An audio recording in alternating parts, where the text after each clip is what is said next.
Là sur mon front, pose ta main, comme si ta main était ma main. Serre-moi fort, comme à la mort, comme si ma vie était ta vie. Et aime-moi, comme à bonheur, comme si mon cœur était ton cœur.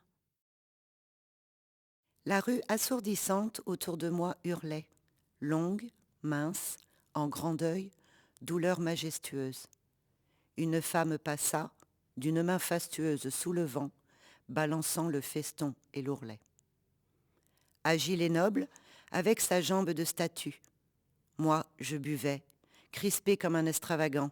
Dans son œil, ciel livide où germe l'ouragan, la douceur qui fascine et le plaisir qui tue. Un éclair, puis la nuit, fugitive beauté dont le regard m'a fait soudainement renaître, ne te verrai-je plus que dans l'éternité? Ailleurs, bien loin d'ici, trop tard, jamais peut-être, car j'ignore où tu fuis, tu ne sais où je vais, et toi que j'eusse aimé, ô toi qui le savais. Si tu ne m'aimais pas, dis-moi, fille insensée, que balbutiais-tu dans ces fatales nuits, et exerçais-tu ta langue à railler ta pensée? Que voulaient donc ces pleurs, cette gorge oppressée, ces sanglots et ces cris? Ah, si le plaisir seul t'arrachait ses tendresses, si ce n'était que lui qu'en ce triste moment, sur mes lèvres en feu tu couvrais de caresses, comme un unique amant. Si l'esprit et les sens, les baisers et les larmes se tiennent par la main de ta bouche à ton cœur, et s'il te faut ainsi, pour y trouver des charmes, sur l'autel du plaisir profaner le bonheur, ah Laurette, idole de ma vie, si le sombre démon de tes nuits d'insomnie, sans ce masque de feu ne saurait faire un pas, pourquoi l'évoquais-tu si tu ne m'aimais pas? Et c'est au fil de nos sourires que se noua le premier fil. Et c'est au fil de nos désirs qu'il se multiplia par mille. Était-ce au fil de mes espoirs qu'en araignée tu fis ta toile?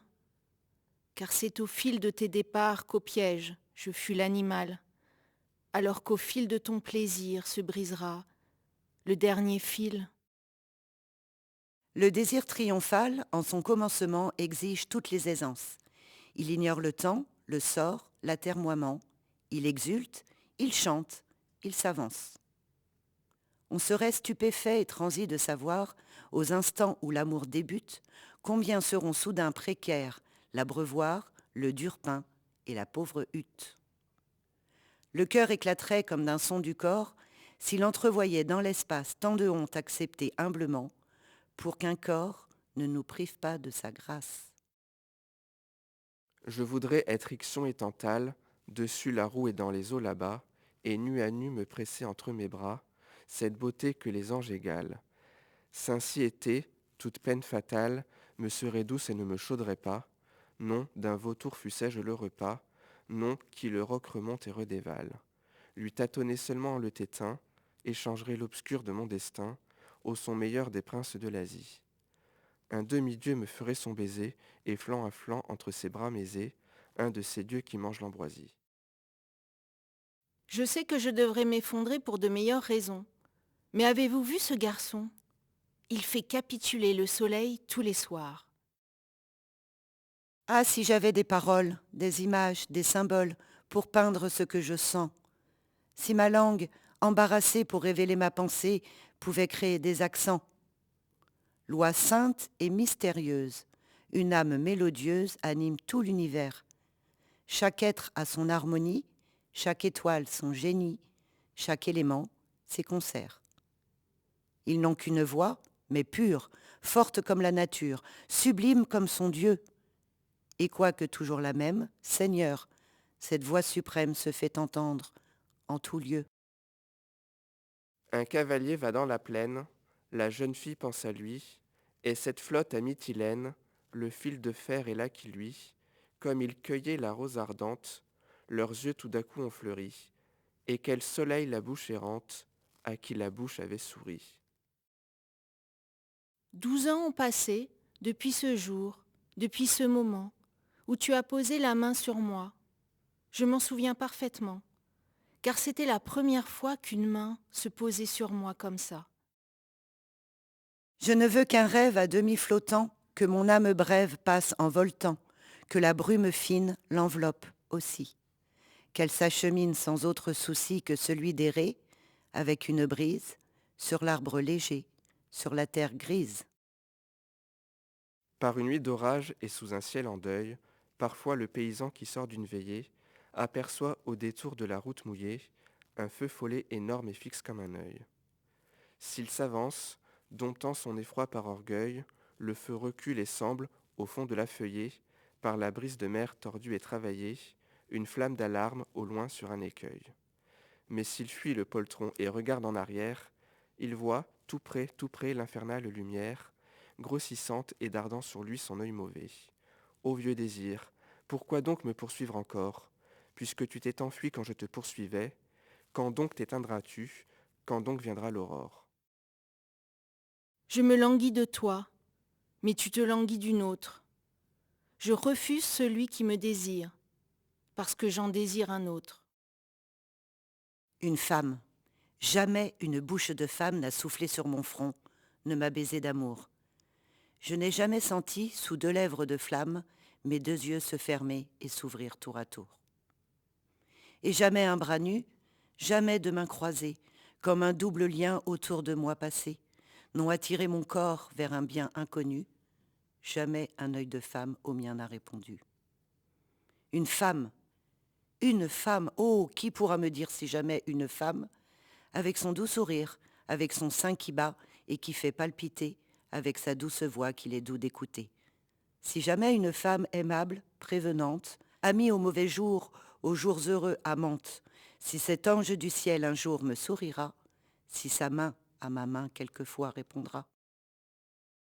Ô long désir, ô espérance vaine, triste soupir et larmes coutumières, a engendré de moi maintes rivières, dont mes deux yeux sont source et fontaine. Ô cruauté, ô duretés inhumaines, piteux regard des célestes lumières, du cœur transi ô passions premières, estimez-vous croître encore mes peines.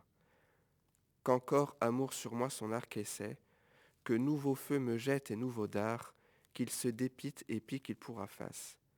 Car je suis tant navré en toute part, que plus en moi une nouvelle plaie, pour m'empirer ne pourra trouver place. Ce visage endormi que tes yeux éclaboussent de ce bleu si profond, où la nuit je ramasse ce qu'il faut de trajet de tes lèvres à ma bouche pour pouvoir le matin s'arrêter, se suspendre au bord du temps qui passe, comme deux grands oiseaux alourdis par la pluie, font sécher au soleil leurs plumes d'oreiller. Va mon garçon, oublie d'être sage, oublie l'heure de l'école, oublie ce qui t'oblige. Suis la rumeur de tes pas dans les flaques, n'écoute plus que l'horloge de ton cœur. Je ne veux pas que tu remplisses les vides en moi. Je veux être si complète que je pourrais éclairer une ville entière. Et ensuite je te veux toi, parce que nous deux ensemble, nous pourrions l'incendier. Veillés par une prime vert solitaire, nous nous sommes retrouvés à la lisière du monde. Les pétales nous regardaient surpris, la terre encore blanche de neige, les rayons du soleil embrumés. L'hiver est parti, tu l'as senti, nous avons osé le désir éphémère, ensemble, nous nous sommes laissés éblouir. La chaleur de tes mains m'a caressé sans me toucher, pétale primitif, ton regard m'a modelé, neige de printemps, ton souffle a enluminé mon âme, rayon de certitude, tes mots ont su, pour un instant, orner notre futur, éternellement embrumé. J'ai demandé l'ombre de ma femme en mariage de lumière. Nous clandestinons sur les pas du bonheur, pour qu'elle m'aime et épouse ma cause. Je lui ai passé mon rêve au doigt. Nous filons en étoiles, le parfait des amours heureux. Je fais vite, je me dépêche, je veux t'écrire tout cela. Je vais t'étoiler la tendresse et que ça ne finisse pas. Écoute mon cœur comme il bat, écoute mon cœur comme il bat. Ce que j'aime le plus chez toi, c'est ton odeur. Tu sens la terre, les herbes, les jardins, un peu plus l'humain que les autres.